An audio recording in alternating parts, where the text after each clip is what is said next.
நமது நமோ நாராஜ நமது ஹரிமோ நமோ நாராஜ நமது.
நமது இடத்திற்கு நாரத மகாமனிதர் வந்திருக்கிறார். அப்படியா?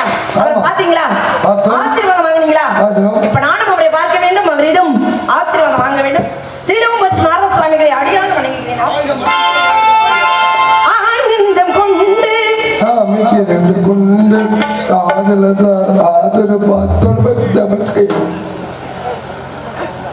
அண்ணே, நானும் அது மாதிரி பாடிட போறேன். நீங்க எப்படி விட்டுருவீங்க ஊர்ல?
சாமி, எனக்கு தராம போயிட்டீங்களே சாமி, ஆசீர்வாதம்.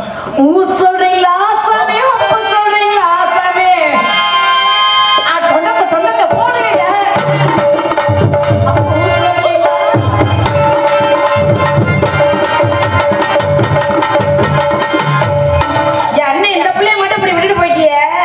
சமாளிக்க என்ன முடியாது. பண்றது? வேற ஒண்ணு சமாளிக்க முடியாம கிளம்பிட்டோம். எங்கடா போனா எங்கிட்ட தெரியல. போனாச்சு. முருகா, முருகா அரோகரா நமோ நமக நாராயண நமக புண்ணியவதியா நம்ம பண்ண விதியான்னு தெரியல. எனக்கு தெரியும் இப்படி எல்லாம் நடக்கும். என்ன செய்யறது, காலங்கள் இப்படியெல்லாம் மாறிக்கொண்டே வருகிறது. நம்ம தான் மாத்திரம், நம்மளே மாத்திட்டு நம்மளே குறை சொல்றோம். எவ்வளவுதான் நாகரிகம் வளர்ந்தாலும் சொன்னதுதான். சோத்தாடி வாயில தான் வைக்கணும். எவ்வளவுதான் நாகரிகம் வளர்ந்தாலும் இறந்தவருக்கு சுடலையில மண் குடத்தை கொடுத்தா உடைக்கணும். பணம் வந்துருச்சு, பதவி வந்துருச்சு, எல்லாம் வசதியா வந்துருச்சு, நாகரிகம் மாறிடுச்சுன்னு சில்வர் குடத்தையோ தங்க குடத்தையோ போட்டு உடைக்க முடியாது. பண்பாடு கலாச்சாரம் மொழியும் அத்தனையும் இருக்குல்ல, அது நடக்கக்கூடாது. இருந்தாலும் வரவேற்பு, அருமையான வரவேற்பு. வந்தாரை வாழ வைக்கும் வந்தமிழ்நாடு, வேற்றுமையில் ஒற்றுமை காண்பது தமிழ் பண்பாடு. அப்படி பண்பாடு உரையாமல் வரவேற்ற உன்னை வாழ்த்த வேண்டும். தமிழும் முருகனும் வெவ்வேறு அல்ல. தமிழே உயர்ந்த மொழி, தமிழே நமக்கு மூச்சு, தமிழே நமக்கு முகம், முகவரி, அடையாளம். அப்படிப்பட்ட முத்தமிழும் முழங்க இந்த இடத்திலே உனக்கு ஒரு பாமாலையாக, அதுவும் இலக்கியத்தில் உள்ள பாட்டு, சின்ன பாட்டு. தமிழான உருவந்தான் தந்தவாணி, தமிழான உருவந்தான் தண்டவாணி, தலையாரும் திருமாலி, தமிழான உருவந்தான் தந்தவாணி.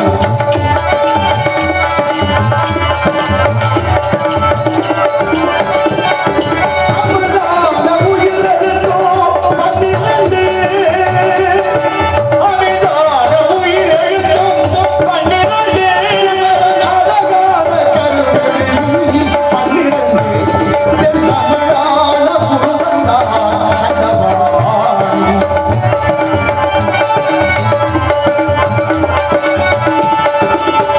போராது முகத்தோடு நீராறு யாரும் சேர்ந்தால் எண்ணிக்கை தகுவதும் பதினெட்டாம்.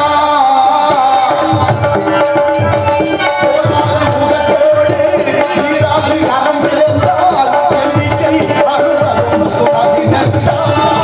நீராக எனவிருந்தால் செந்தமிழில் எழுதும் நீராக வருவதும் பதினெட்டாம். தமிழான உருவந்தான் தண்டவாணி.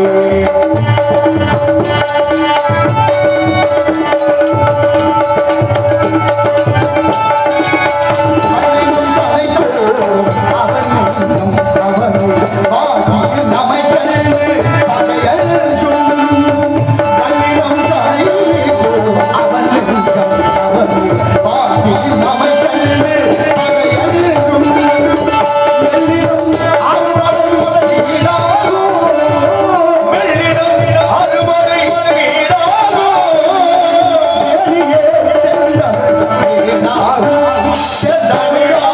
உருவந்தான் தண்டவாணி.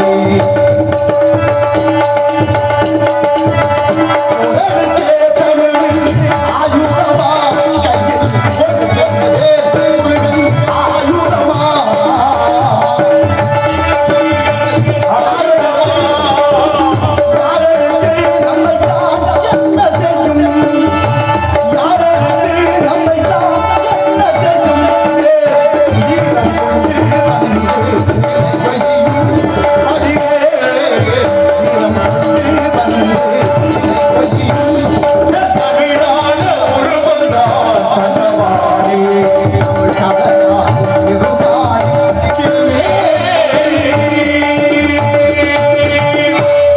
இழந்தவன் கைபோல அங்கே இடுக்கன் களைவதான் நட்பு, ஐயன் வள்ளுவன் வாய்மொழி. அதற்கிணங்க அற்புதமான வரவேற்பு. அடக்கம் அமரர்கள் உயிர்க்கும் அடங்காமை ஆறு இருள் உயிர்த்து விடும் என்றார். அப்படின்னா என்ன அர்த்தம்? இந்த பூமியிலே சொர்க்க நரகம் இருக்கான். நல்ல வசதி படைத்தவர்கள் கோடை காலங்களிலே ஊட்டி சிம்லா கொடைக்கானல் போறாங்க. அதுபோல புண்ணியம் செய்தவர்கள் சொர்க்கத்தையும், பாவம் செய்தவர்கள் நரகத்தை எய்துகிறார்கள் என்று வள்ளுவருடைய கருத்து. அதுக்குதான் அருள் சேர்ந்த நெஞ்சினாருக்கு இல்லை, இருள் சேர்ந்த இன்னா உலகம் புகழ் என்றார். அப்ப என்ன அர்த்தம்?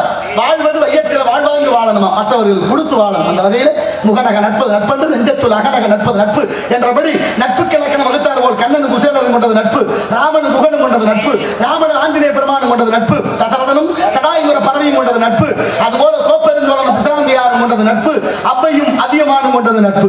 இப்படியே உலகத்தில் நட்பு. மனிதன் மனிதன் மீது நட்பு, மனிதன் தெய்வத்தின் மீது நட்பு, தெய்வம் மனிதன் மீது நட்பு, மனிதன் மனிதனுக்கு சொன்னது, மனிதன் தெய்வத்துக்கு சொன்னது, தெய்வம் மனிதனுக்கு சொன்னது, தெய்வம் தெய்வத்துக்கு சொன்னது, ஞானிகள் ஞானிகளுக்கு சொன்னது.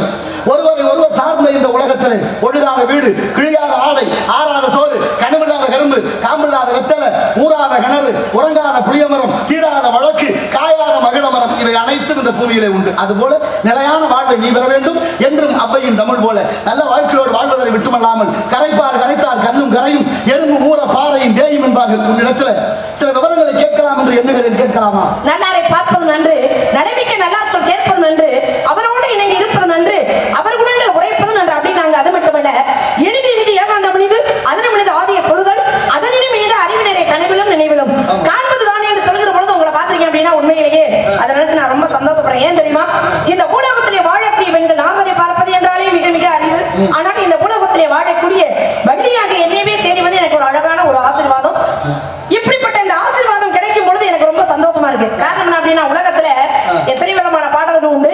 அது ஒரு பக்கம் இருந்தாலும் கூட நீங்க வந்து நாடு இப்படி வீணா போச்சே அப்படின்னு ரொம்ப ஆதங்கப்பட்டு பேசுறீங்க. கேட்டுட்டு தான் இருந்தேன். ஒருத்தர் என்ன பண்ணாரு, ஒரு இந்தியாவோட வரைபடத்தை ஒரு காகிதத்துல வரைஞ்சு 3 பேர் கையில கொடுத்தாரு. எப்படி கொடுத்தாரு? சுக்கு நூறா கிழிச்சு கொடுக்கிறாரு. ஏன் கிழிச்சு கொடுத்தாரு தெரியுமா? பழையபடி எந்தெந்த மாநிலம், எந்தெந்த மாவட்டம், எந்தெந்த இடத்துல இருக்கு அப்படிங்கிற சரியாக பொருத்தி எங்கிட்ட கொண்டு வாங்கன்றாரு.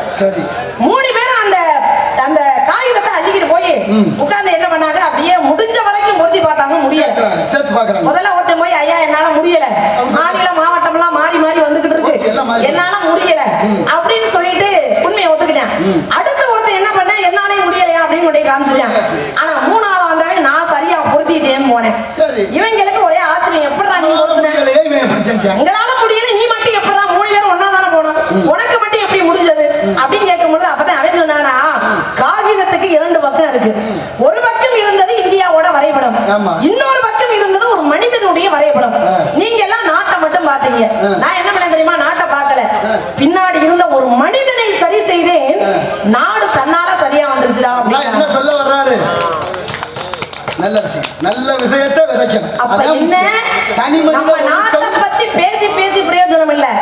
ஒவ்வொரு மனிதனும் தன்னை திருத்தி கொண்டால் நாடு தன்னால வந்து. நானும் சொல்றேன், கரைப்பார் கரைத்தான் கல்லும் கரையும், கடை விரித்தேன் கொள்வார் இல்லைன்னு அறைக்குள்ள போனாராம் வள்ளலாறு. வள்ளலாறு திருவருட்பா பாடினாரு.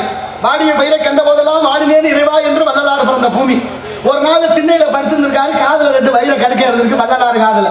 ஒரு களவாணி பைய போய் உட்கார்ந்து மெதுவா கடுக்கனை கலாட்டி இருக்கிறேன். முழிச்சுக்கிட்டாரு வள்ளலாறு. முழிச்சவர் எந்திரிக்கல. ஏன்? ஏதோ இல்லாதவன் கலட்டிட்டு போறான் அப்படின்னு தூங்குறது மாதிரியே படுத்திருந்தாங்க. ஒரு கடுக்கனை கலட்டிட்டேன். இப்ப அவர் யோசிச்சாரா, ஒரு கடுக்கனை கொண்டு என்ன போறேன், இன்னொரு கடுக்கை இந்த பக்கம் இருக்கு, இதையும் கொடுத்துருவோமே நினைச்சு தூக்கத்துல புரண்டு படுக்கிற மாதிரி புரண்டு படுத்தாராம். இவனுக்கு ஒரே ஆச்சரியமா போச்சு. அத்தாடி இப்படி ஒரு நல்ல மனிதனா ஓன்னு உட்கார்ந்து அழுக ஆரம்பிச்சுட்டான். அழுதோன்னு வள்ளலாறு முழிச்சிட்டாரு. யார்ப்பா நீ, ஏன் அழுகிற, என்னன்னு கேட்கிறாரு. ஒன்னும் இல்லையா, நான் களவாணி பையன் உங்களுக்கு கடுக்கனை கலட்டினேன், நீங்க மறுகடுக்கனையும் கொடுக்கறதுக்காக புரண்டு படுத்திய பாருங்க, என் மனசு மாறிடுச்சியா, என்னை மன்னிச்சிருங்கன்னு. வள்ளலாறு சொன்னாரு, நான் மன்னிக்கப்படாதுப்பா, நீ தான் என்ன மன்னிக்கணும்னாலும். அவன் கேட்கிறான், நான் ஒரு களவாணி பையன், நான் எப்படியா உங்களை மன்னிக்க முடியும்? அது இல்ல அர்த்தம், களவாங்கிறதா பிரச்சனை. இவ்வளவு காலமா இந்த வைரத்தோடு என் காதல கிடந்துச்சு, நமக்கு தேவையோன்னு நினைச்சிட்டு இருந்துட்டு இவ்வளவு காலமும். இனிமே தான் இது உனக்கு உதவாதுன்னு உணர்த்த வந்த கடவுளப்பா நீ, அதனால நீ தாண்டா என்னை மன்னிக்கணும்னா. அவர் மேலே வழக்கு போட்டுருச்சு இந்த உலகம். ஆறுமுக நாவலர் பாடுறாரு பத்திலா, சூடாமணி நிகண்டு பாடி ஆறுமுக நாவலர் யாழ்ப்பாணத்துல பிறந்தவர். அவரு 13 பேரோட சேர்ந்து ஒரு வழக்கு, வடலூர் நீதிமன்றம். நீதிபதி ஆங்கிலேயர் வெள்ளைக்காரன். ஆனா நீ வழக்குரைஞர் யார் தெரியுமா? முத்துசாமி ஐயர். அவர் உத்தரவு நீதிமன்றம், வள்ளலாறு நீதிமன்றத்துக்கு வரணும்னு. வள்ளலாறு நீதிமன்றத்துக்குள்ள உள்ள நுழைகிறாரு. உட்கார்ந்து இருந்த அத்தனை பேர் எந்திரிச்சு கும்பிட்டாங்களாம். இப்ப இந்த எதிரி ஆறுமுக நாவலர் இருக்காரா, அவரும் கும்பிட்டு இருக்கிறாரு. நீதிபதி கேட்டாரா, எல்லாரும் கும்பிட்டது சரி, நீ தானே அவர் மேல வழக்கு போட்ட, நீ அவருக்கு எதிரி தானே, நீ ஏயா கும்பிட்டான்னு கேட்க. அதுக்குதான் அவர் சொன்னாரா, என்னன்னு தெரியலங்க, அவர் முகத்தை பார்த்தோன்னே கும்பிடணும்னு தோணிருச்சு, என்னை அறியாமலே கும்பிட்டேன். அப்பவே இந்த வழக்கு தள்ளுபடி. சென்னை உயர் நீதிமன்றத்தில் முத்துசாமி ஐயருக்கு சிலை வச்சிருந்தாங்க. இன்னைக்கு அந்த சிலையை எடுத்தாச்சு, அது என்ன பிரச்சனைன்னு தெரியல. ஆனால் இந்த கதையினுடைய கருத்து என்ன தெரியுமா? ஏன் சொல்ல வர்றேன், வள்ளலாரை பார்த்தோன்னே வழக்கு போட்ட எதிரியே கைவிட்டு கும்பிட்டுருக்காரு. எதிரியே கும்பிடுற அளவுக்கு அவர் நடந்திருக்கிறாரு. அந்த மாதிரி இருக்க இன்னைக்கும் சில பேரை பார்த்தா கையெடுத்து கும்பிடணும் போல தோணும். இன்னும் சில பேரை பார்த்தா கும்பிட்டு தொலைக்கணுமே தோணும். வழியிலேயே கும்பிட்டு தொலைக்கணும். பதவியில இருந்து படுத்துறாங்களே, என்ன சொல்ல எதார்த்தம் அது. நீதிமன்றம் சொன்ன உடனே எனக்கு ஒரு சின்ன விஷயம் ஞாபகத்துக்கு வருது. என்னது? கேபி சுந்தரபால் அம்மா இருக்காங்கல்ல. ஆமா, இருந்தாங்க. அந்த அம்மாவுடைய கணவர் அப்படின்னா கிட்டப்பா. அவர் ஏதோ ஒரு சமயத்துல நீதிமன்றம் போற சூழ்நிலை அவருக்கு உருவாகி போச்சு. குற்றவாளி கூண்டுல நிக்க வேண்டிய சூழ்நிலை. போய் நிக்கிறாரு. நீதிபதி வழக்கு தொடுக்கிறாரு. கேக்குறாரு. வழக்கு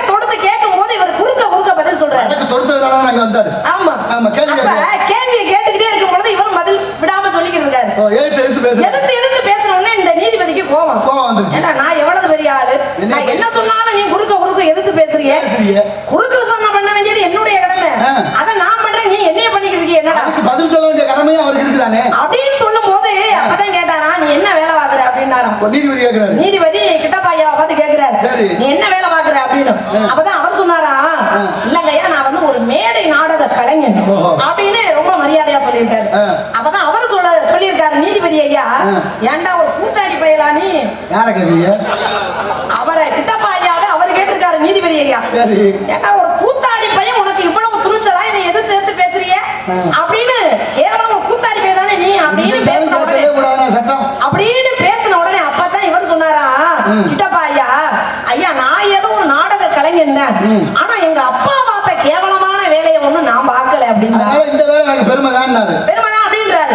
அப்படி என்ன உங்க அப்பா வேலை பார்த்தாரு கேவலமான வேலை அப்படின்னு நீதிபதி ஐயா கேட்கும் போது அப்பதான் கிட்டப்பா ஐயா சொன்னாரா, எங்க அப்பாவும் உங்களை மாதிரி ஒரு நீதிபதி தான். என்னத்தை சொல்ல பாத்தீங்களா, நான் பரவாயில்ல எல்லாரையும் சொல்லல, ஒரு சில இடங்கள் அப்படி நடக்குதா இல்லையா? நீதியா இருந்துச்சுமா. நீதிமன்றம் பாண்டிய நெடுஞ்செழியன் தவறான தீர்ப்பு வழங்கி விட்டான் என்பதற்காகவே தன் உயிரை மாய்த்துக் கொண்டான். மதுரை என்பது சிலப்பதிகாரம் சொல்லுது. அடுத்து பாரு, திருவாரூர்ல தன் மகனை நீதிகளை விட்டு இதே காலில் இட்டான் வரலாறு சொல்லுது. பாடத்திட்டத்துல இல்ல அது.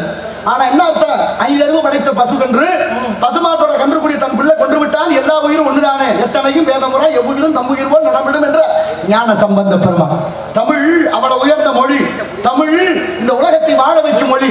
இறைவன் நன்றாக தன்னை படைத்தல் நன்றாக தமிழ் செய்யுமாறு வள்ளுவன் தன்னை உலகனுக்கு தந்து வான்புகள் கொண்ட தமிழ்நாடு. நெஞ்சையிலும் சிலப்பதிகாரம் மணி ஆரம் படைத்த தமிழ்நாடு, கல்வியில் சிறந்த தமிழ்நாடு, புகழ் கம்பன் பிறந்த தமிழ்நாடு, 10,000 கவிதைகளை முத்தாக அள்ளி கொடுத்த சத்தான கம்பனுக்கு ஈடு இன்னும் வித்தாகவில்லை என்று வாடு அப்படின்னு கவிச்ச 1947 நள்ளிரவு நமக்கு சுதந்திரம் கிடைச்சது. நேரு கையில செங்கோல் கொடுக்க திருவாவடுதுறை மடாதிபதியை கூப்பிட்டிருந்தாங்க. மடாதிபதிக்கு உடம்பு சரியில்லை, காய்ச்ச கட்டளை தம்பிரானையும் ஓதுவாரையும் அனுப்பியிருந்தாங்க. டெல்லியில 1947 என்ன பாட்டு பாடினாங்க தெரியுமா? நேரு கையில செங்கோல் கொடுக்கும் போது மூவர் பாடிய தேவாரத்துல வேயிறு தோழி வந்தன் விடமுண்ட கண்டன் மிக நல்ல வீண தடவி ஆசரு நல்ல நல்ல இவை நல்ல நல்ல வானில் அடியார் அரசாடுவது ஆணை நமதே என்று தேவாரம் தமிழ் பாட்டு பாடி இந்திய அரசு ஏற்றது. நிலைமையை கற்பனை பண்ணி பார்க்க முடியுமா? எப்படி போயிருச்சு? தமிழ் எவ்வளவு உயர்ந்த மொழி, அப்படி உயர்வான மொழியினால உனக்கு தத்துவமா எத்தனை சொல்ல. ராமச்சந்திர கவிராயரும் மாம்பழ கவிராயரும் நண்பர்கள். சரி. ராமச்சந்திர கவிராயரும் மாம்பழத்தை பார்க்க வர்றாரு. யாரும் மாம்பழ கவிராயர். மாம்பழத்தையா மாம்பழ கவிராயரையா? அடமொழி இருக்குல்ல, பொட்டிக்காரன் வாங்கன்னு சொல்றான். பொட்டியை தூக்கி தள்ள வச்சுட்டே வந்துடுறாரு. பெட்டி வாசிப்பாருங்கிற ஒரு அடையோடு. அது மட்டும் கிடையாது, அர்த்தம் ஒண்ணுதான். பாருங்க, பொருள் ஒண்ணுதான், அர்த்தம் பலவாறு. தமிழ் தான் இவ்வளவு வித்தியாசம் இருக்கும். தாய் மாணவர்னு பேரு, திருச்சியில இருக்கக்கூடிய சாமிக்கு பேரு தாய் மாணவர். சிவபெருமானுக்கு தாய் மாணவர்னு பேர் வந்துச்சு. பாருங்க, இலக்கணம் என்ன சொல்லுது? தாயானார்னு சொல்லியிருக்கணும்.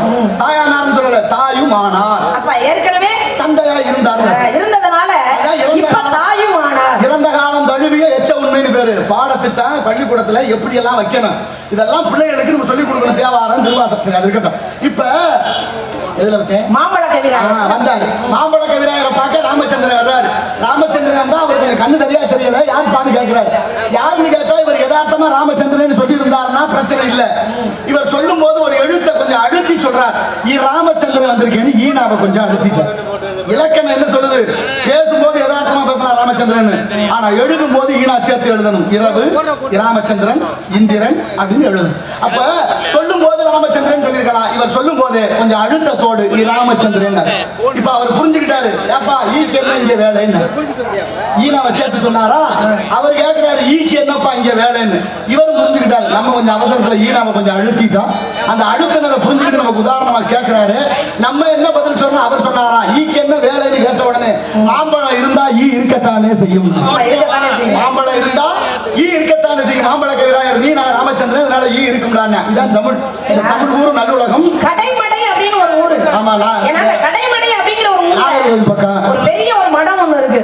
அந்த மடத்துல வந்து சாமியார்கள் பொழுது அடைஞ்சு வந்து தங்குவாங்க. தங்கும் பொழுது எப்பொழுதுமே காலகாலத்துல வர்றவர் கொஞ்சம் தாமதமா வர்றாரு. அப்ப அந்த மடத்துக்கு உள்ள தலைவர் சொல்றாரு, அந்த மடாதிபதி சொல்றாரு, இவ்வளவு காலதாமதமா வர்றீங்க அப்படின்னு சொல்லி வாங்க மட தலைவரே அப்படின்னாரு. மட தலைவர்னா என்ன? முட்டாள் தலைவரேன்னு அர்த்தம்.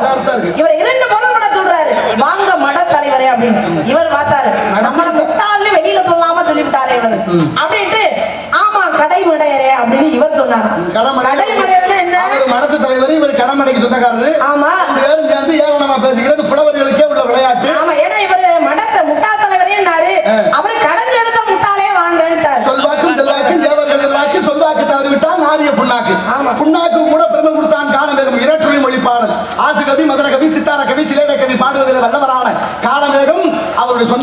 வரதன் எந்த ஊர்ல? ஸ்ரீரங்கத்துல. சைவ சமயத்துல இருந்தவன் திரும்ப வைணவ மதத்துக்கு போனான். ஏன்? மோகனாங்கி மேல கொண்ட காதலின் காரணமாக. அந்த வரதனே காலமேகமானான். கருத்த மேகம் எப்படி மழையில் பொழிகிறதோ அதுபோல் கனிமழை பொழிவேன் என்றான். மேகத்தில் இருக்கிறவருக்கும் கார் அது உருகி வந்தான். நீர் தன் நீரை பாலோட சேர்த்தா மோர், அதனால நீர் மோர்.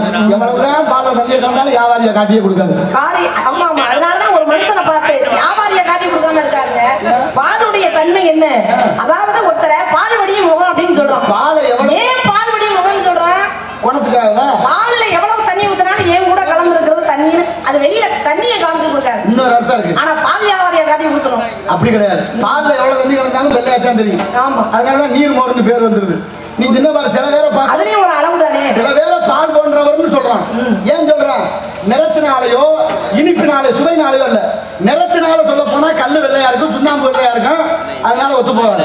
சரி, சுவைதான் கூட இருக்குன்னு சொன்னா அதை விட தேடு இனிக்கும், கற்கண்டு இனிக்கும், அதிமதுரம் இனிக்கும், அதுவும் ஒத்து போகாது. அப்ப என்ன ஒரு அர்த்தம்? குணம். பால் தான் எவ்வளவு தண்ணி கொடுத்தாலும் கலந்தாலும் காட்டி கொடுக்காது போல. நீங்க சொன்னீங்களே ஒரு கடுக்கனை வந்து கலட்டினாரு இன்னொரு கடுக்கனையும் திருப்பி கொடுத்துருவான். அந்த மனசு அவருக்கு ஏன் வந்துச்சு தெரியுமா? அவருக்கு தெரியும். ஏன்னா பட்டினத்தாருக்கு மருதவாணன் சொன்னது போல காதற்ற ஊசியும் மாறாதுன்னு கடை வலிக்கன்னு ஏன் சொன்னாரு? ஏன்னா உலகத்துல எல்லாரும் சொத்து பத்த சேர்க்கிறாங்க, நம்மளும் பெரிய பணக்காரனா வரணும் அப்படின்னு சொல்லி தன்னுடைய பிள்ளை மருதவாணனை வெளிநாடு அனுப்பினாரு. வெளிநாடு போயிட்டு வந்தவன் என்ன பண்ண? எல்லாரும் மூட்டை மூட்டையா காசு பணத்தை கொண்டு வந்தாங்க. ஆனா இவர் என்ன பண்ணாரு? இந்த எரு ராட்டிய ஒரு மூட்டை நிறைய அள்ளி கொண்டு வந்தாரு. பட்டினத்தாருக்கு கோவம். என்ன கோவம்? என்ன எல்லாரும் காசு பணத்தை கொண்டு வர்ற, இவன் போய் எரு ராட்டிய கொண்டு வந்திருக்கானே அப்படின்னு சொல்லி ஒரு எரு ராட்டியை எடுத்து ஓங்கி விட்டு செவத்துல அடிச்சாரு. அதில் இருந்து சிதறியது நவரத்தினங்களும். இன்னைக்கு வந்து அது மாதிரி பண்ணனா கள்ளக்காட்டில் தூக்கி உள்ள வச்சிருவாங்க. ஆனா அன்னைக்கு அவர் என்ன பண்ணாரு? எரு ராட்டிக்குள்ள நவரத்தினத்தையும் வச்சு உள்ள கொண்டு வந்தாரு வீட்டுக்கு. அப்பதான் தன்னுடைய பிள்ளை மருதவான ஒரு வார்த்தை சொன்னாரு, காதற்ற ஊசியும் மாறாதுதான் கடை வழிக்கே அப்படின்னு. என்ன அர்த்தம் அப்படின்னா, நம்ம செத்து சுடுகாடு போகும் பொழுது காதல் இல்லாத ஊசி எதுக்காக உதவுமா? எதுக்கு உதவாது? காது இருக்கிற ஊசியில கூட ஒரு நூலை போட்டோம்னா கிழிஞ்ச துணியை தைக்கிறதுக்கு உதவும். காது இல்லாத ஊசி எதுக்காக உதவுமா? உதவாது. அந்த காது இல்லாத ஊசி கூட நீ செத்து சுடுகாடு போகும் பொழுது உன் கூட வராதுப்பா அப்படின்னு சுருக்கமா சொன்னாரா. அதனாலதான் அன்னைக்கே அவங்க 9 கோடி சொத்து 9 கோடி சொத்தையும் வேண்டாம்னு தூக்கி வீசிட்டு போனாரு இல்லையா? ஆமா, பத்திரக்கையாரோட நட்பு ஏற்பட்டது. 2 பேரும் ஒரு கோயில பிச்சை எடுக்கிறாங்க. கீழே கோபுரத்துல மேல கோபுரத்துல ஈசனே வந்து பிச்சை எடுக்கிறாங்க. நான் ஒரு பிரம்மச்சாரி இருக்கு, மேல கோபுரத்துல ஒரு குடும்பத்தை இருக்கு, அங்க போய் கேளுனாரு. அங்க போய் கேட்டா அவர் கையில இருந்தது ஓடு. ஓடு என்ன விட்டு ஓடுன்னு உடைச்சாரு. அன்னைக்கு முக்தி கிடைச்சது. நல்ல கதை. பாரணைத்தும் பொய்யனவே என்று பட்டினத்து பிள்ளைகள் போல் யாரும் துறக்க அடிதுன்னு தாய்மானவர் பாடுறார். வாசற்படி கடந்து வாராத பிச்சைக்கு ஆசைப்பட மாட்டேன்னு சொல்றார். உருக்கமுட அண்ணன் இருக்குமிடம் தேடி வந்தால் தான் சாப்பிடுவேன் என்று கொள்கையோடு வாழ்ந்தவர். சாப்பிடுறதோட 3 விஷயம் இருக்குமா? பல விஷயங்கள் இருக்கு நாட்டுல. அத்தனையும் கடைபிடிக்க வேண்டிய கடமையெல்லாம் இருக்கு. காலையில் இஞ்சி கடுமகளில் சுக்கு மாலையில் கடுக்காய் மண்டலம் உண்டால் விருத்தலும் பாலனாமே. சாப்பாட்டுல இவ்வளவு விஷயங்கள் இருக்குதா? ஒரு சாப்பாடு கடையில 5 மணி நேரம் இடைவெளி வேணும். மறு சாப்பாடு சாப்பிட 24 மணி தின்னுக்கிட்டே இருந்தாலும் உடம்பு புத்தி வேலை செய்யாது. எதை சாப்பிடறோமோ அதுக்கு தகுந்த புத்தி வேலை செய்யும். உணவு உணர்வை கெடுக்கும். அது தத்துவம் இருக்குது. அப்ப பட்டினத்தார் போய் என்ன பண்றாரு? ஒரு வயலுக்குள்ள படுத்துக்காரு. வரப்புல தலையை வச்சு தண்ணிக்கு போற பிள்ளைய 2 பேரும் சொன்னாங்க. ஒருத்தி எவ்வளவு பெரிய கோடி சொல்லி அத்தனையும் விட்டுட்டு வந்தாரு. இவர் தான் முழுமையான சாமியாரு. அதுக்கு இன்னொரு சொன்னா அடிப்படை வைத்தியக்காரி என்னத்த சாமியார போனாரு? எல்லாத்தையும் விட்டுட்டாரு. படுத்தா தலைக்கு தலைகண வேணுங்கிற சுகம் தேவைப்படுது. வரப்புல தலையை வச்சிருக்காருன்னு சொல்ல சுவாமிக்கு சுருக்குன்னு பட்டுருச்சு. இப்ப தலையை கீழே வச்சு படுத்துட்டாரு. தண்ணிக்கு போன பிள்ளைய திரும்ப வருது. திரும்ப வந்தோடனே கேட்கிறா, இப்பவாது ஒத்துக்கிறியா? சாமியார் பூர்த்தி ஆகிட்டாரா? இல்ல, இன்னும் கொஞ்சம் பாதி இருக்கு, இன்னும் கொஞ்சம் பாக்கி இருக்கா. என்ன இருக்கு? அக்கம் பக்கத்துல நம்மளை பத்தி என்ன கேட்கிறா, என்ன பேசுறான்னு காதை ஒட்டு கொடுத்து கேட்கிறான் பாரு. இந்த ஒட்டு கேட்கிற பத்தி என்னைக்கு போது அன்னைக்குதான் முழு சாமியார் நாளா. அவன் வித்தாரமும் கடமும் வேண்டாம் மட நெஞ்ச செத்தாரை போல திடீர்னு பாடிய பாடல்கள் எல்லாம் உண்டு. பேச்சுல பலவிதமான பேச்சுகள் உண்டு. அதனால என்ன சொல்ல வர? நாட்டு பற்றி, இனப்பற்று, மொழிப்பற்று, சாதிப்பற்று, சன்னியாசி மட்டும் போல நீளத்துல பேசுறீங்க.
பாருங்க, என்றுமுள்ள தென்தமிழ் இயம்பி இசை கொண்டான்.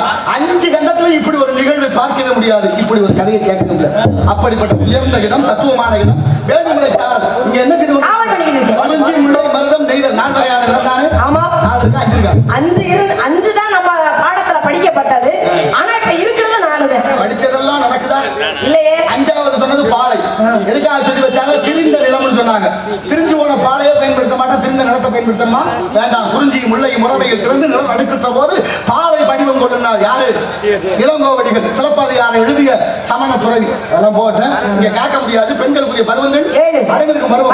ஆடிப்பட்டம், ஆற்றுல போது பெரியவங்க செய்தார். பல்வகாலத்தை வீண பருவகாலத்தை வீணா அம்மா பருவகாலத்தை பாராய் அம்மா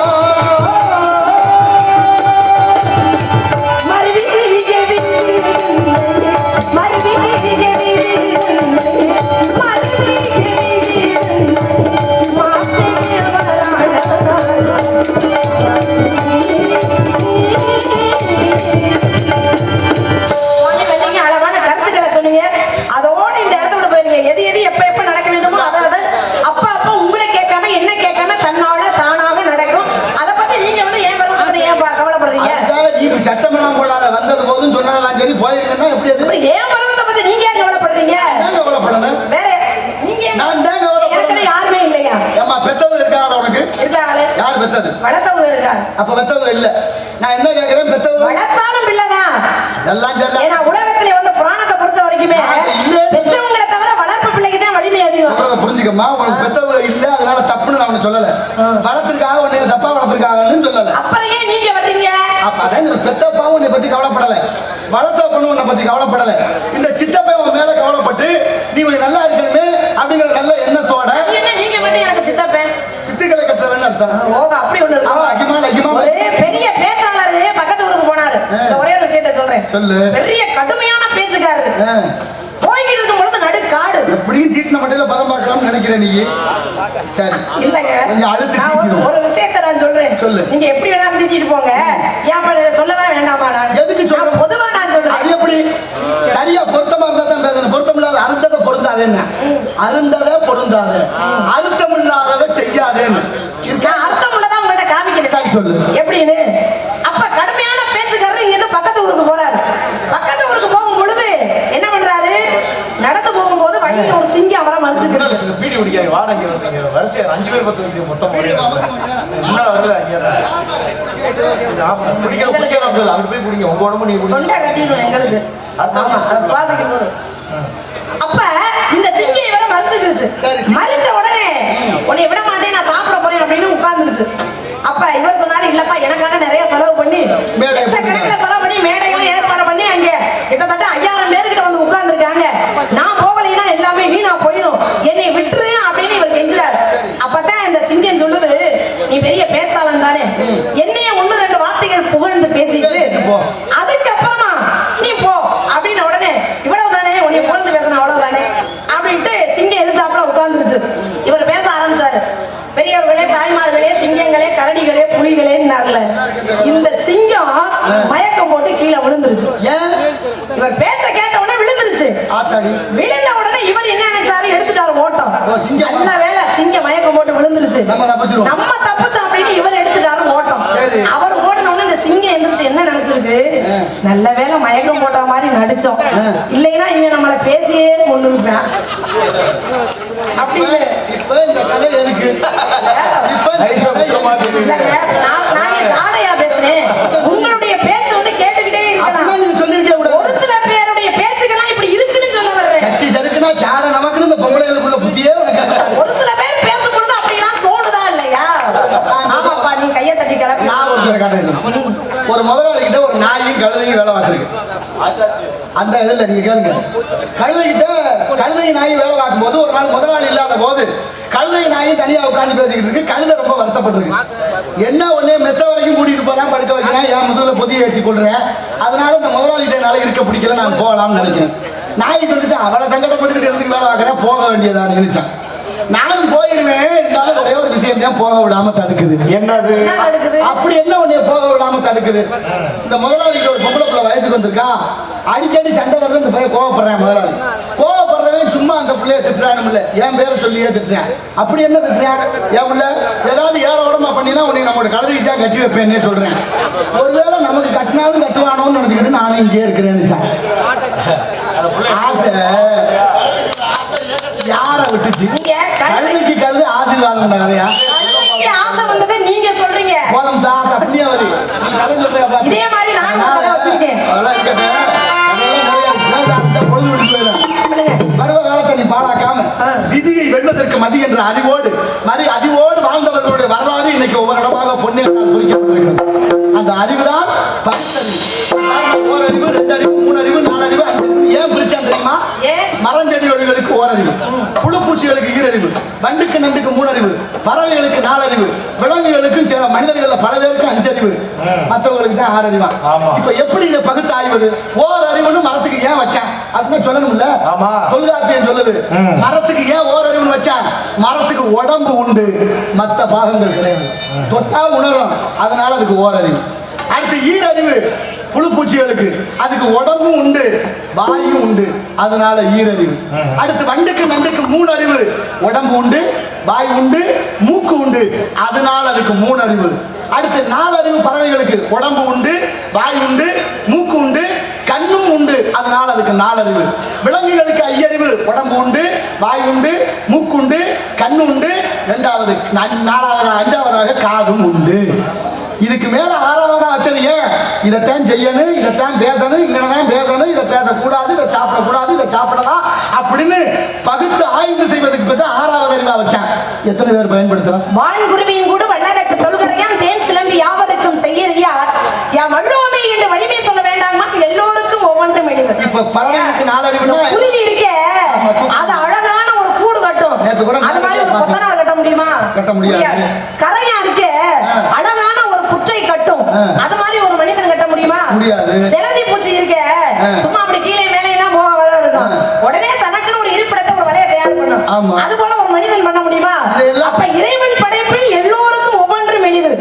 எல்லாரும் எல்லாத்தையும் செஞ்சிட முடியாது. அதெல்லாம் அதாவது தலையில மண்ணை போட்டுக்கிறோம். அதுக்கு ஒரு வெம்பாவே இருக்கு, அதுக்கு ஒரு கவியே இருக்கு, அதுக்கு ஒரு காரணம் இருக்கு. ஏன் இறைவன் உலகத்துல நீ சொல்ற மாதிரி தூக்கணாங்குருவி கூடு இருக்கு பாரு.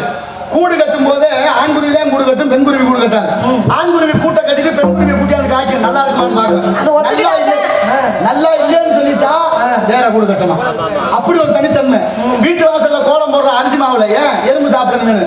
எறும்பு ஓரறிவு, ஆனா அதுக்கு என்ன இல்ல, கண்ணு கிடையாது, மோப்ப சக்தி 2 அறிவு இருக்கு. அதுக்கு புழு பூச்சி இல்லையா, அதுல 2 அறிவுல வருது.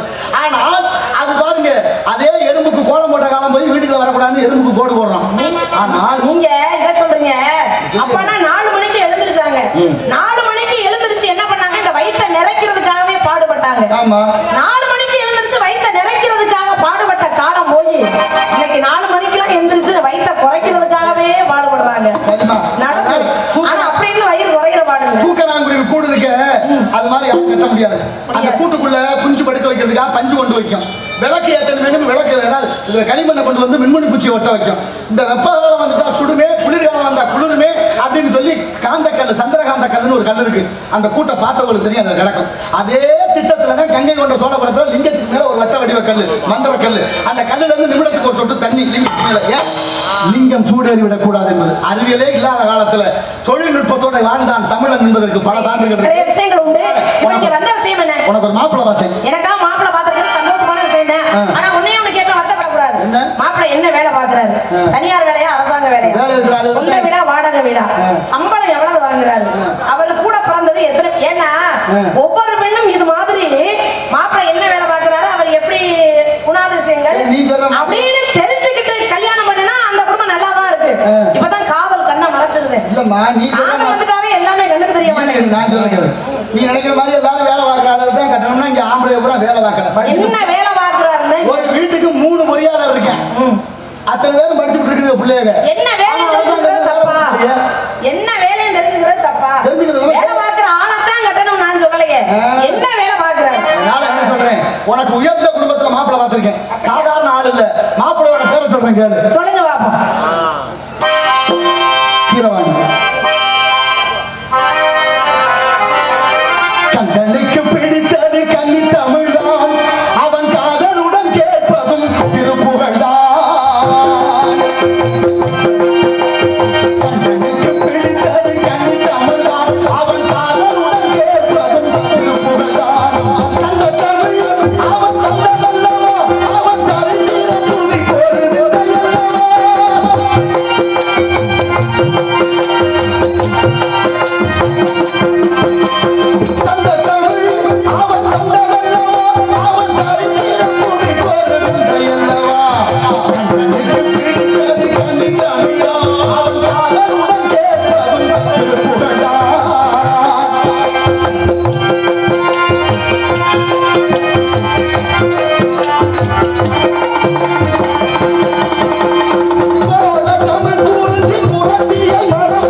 மாப்பிள்ளை. சத்து சித்து ஆனந்தம் உனக்கு மாப்பிள்ளை. சத்தியானந்தம் உருவாகணும். இந்த உலக மக்கள் உன்னை கையெடுத்து கும்பிடும் அளவிற்கு அதிர்ஷ்டம் ஓ பக்கம். தானா அந்த சீதையை காலாலட்டி உதைக்காமல் என் சொல்ல கேட்கணும்னு சொல்ல வரேன். சொல்லுங்க மாத்தை கேளம்மா. சொல்லுங்க மாத்தை கேளம்மா. அவத்தையை நீ விடுத்து அல்லம்மா கேளமில்ல. அவத்தையை நீ விடுத்து அவனியோ வாயிருப்பாய் செவி கொடுத்து புத்திக்கு மிஞ்சிய வைத்தியமில்லை சுப்பிரமணிய கடவுளுக்கு மிஞ்சிய தெய்வமில்லை உலகத்திலே. தந்தைக்கு மந்திரத்தில் சார பொருள் உரைத்து தகப்பன் சுவாமி என பெயர் பெற்றார் சுவாமி மலையிலே. ஏன்னா என்னருள் நடத்தினால் இடை நொன்றி கண்ணோடு கணினி ஒன்றை ஒன்று கவ்வி உண்ணவும் இணைவராத உணர்வும் ஒன்றிட அண்ணனும் நோக்கினான் அவளும் நோக்கினான். ராமாயணத்துல சொல்லப்பட்டது. அப்ப என்ன இருமணமும் ஒரு மனமும் ஆகணும். அப்பதான் திருமணம் அப்படிங்கிற பேச்சு கேடும் இல்லையா? நீங்க முருகனை பார்த்திருக்கீங்க. முருகனே தெய்வ யானை திருப்பரங்குன்றத்திலே பங்குனி உத்திர திருநாள் என்று திருமணம் பண்ணி வச்சது நீங்க. அப்புறம் எதுக்கு அதுக்கு இன்னொரு பொம்பளை பிள்ளை ஏன் கொண்டு போகணும்னு நினைக்கிறீங்க? யார் நான் விரும்பலையே. சத்தியம் பண்ணி இல்ல கோயிலுக்கு போவோமா? எனக்கு சொல்லு கோயில வந்துதான் சத்தியம் பண்ணுவேன். எண்ணத்தில் உள்ளான். இங்க பாருங்க, கடவுளா நினைக்கிறேனே தவிர நீங்க மாதிரி கடவுளாக நினைக்கல. நீங்க வாய மூடுங்க முதல்ல. ஆமா, அதனால வாய மூடுனா என்ன ஆகுறது கதை? வேலனுக்கும் எனக்கு மாதிரி கல்யாணம் இந்த வேலிமலை சாரலில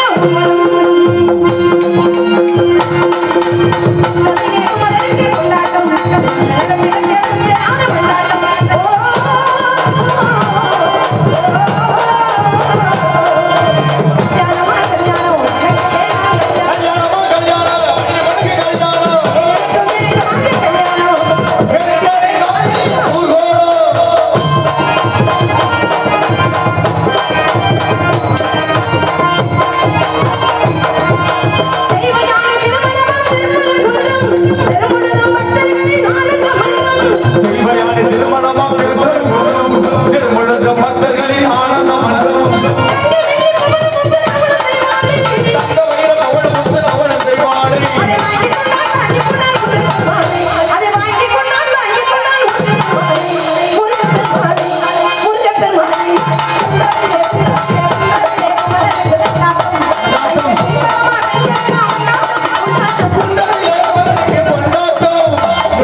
ஏன் பெருமைப்படுத்துறேன் தெரியுமா?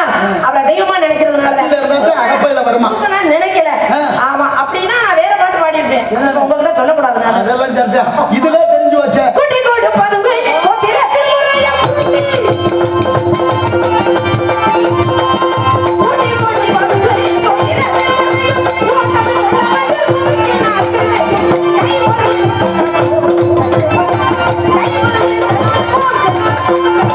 ஊட்டி கொடுப்பதங்கள் கோத்திரத்திலும் இல்லை. ஊட்டி கொடுப்பதங்கள் கோத்திரத்திலும் இல்லை. ஏட்டி வாட்டி உலகை வாங்க மூடி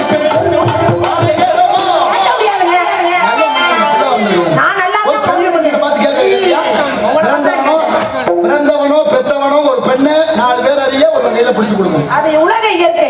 அது மாதிரி பண்ணுங்க. கொடுக்கலைன்னா அந்த பிள்ளை வேற எவனையாவது பிடிச்சிட்டு போயிரும், குடும்பம் நடத்தணும். நீங்க திருட்டுத்தனமா வந்து எங்க அப்பா அம்மாவுக்கு தெரியாம புருஷன் பாத்துக்கேன்னா என்ன அர்த்தம்? ஆந்தர்வம். நீ மனசால நினைச்சுக்கிட்டு இருக்கிற, நீ அன்றாட நினைத்துக் கொண்டிருக்க இன்று பொழுது அஸ்தமனம் ஆவதற்குள் அந்த சிக்கல் சிங்க அறையாளவனை வர செய்து திருடி கொண்டு போக சொல்லவில்லை என்றால் என்னுடைய நார்தம் அல்ல, அதிக பிரம்மமுடிச்சு அல்ல. சத்தியம் சத்தியம் சத்தியம். பகவான் வைத்தியநாதன் மகன் அது வரைக்கும் இரு பத்தியம். போனா போது மச்சின மொட்டாட்டியாச்சு இருப்பான்.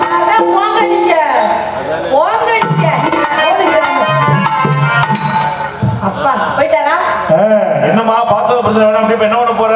நல்லா இருக்குங்க கார. என்னது? இப்ப என்ன பண்ண போறேன்னா இப்ப அதுக்கு முன்னாடி என்ன பண்ணிட்டு இருந்தேன் அதான் பண்ண போறேன். திரும்புவோமா? இல்ல இல்ல இப்ப இவர் இங்க இருந்து போறாரா நேரா போய் முருகன் கிட்ட சொல்ல போறாரு. சரி. அப்பா முருகன் அந்த பிள்ளைய பார்த்தேன் அந்த பிள்ளை முன்ன மாதிரி இல்ல அப்படின்னு இந்த வண்டி போய் அந்த வண்டியை கிளப்பிட போகுது. இந்த வண்டி இதை விட பெரிய வண்டி வரட்டும்.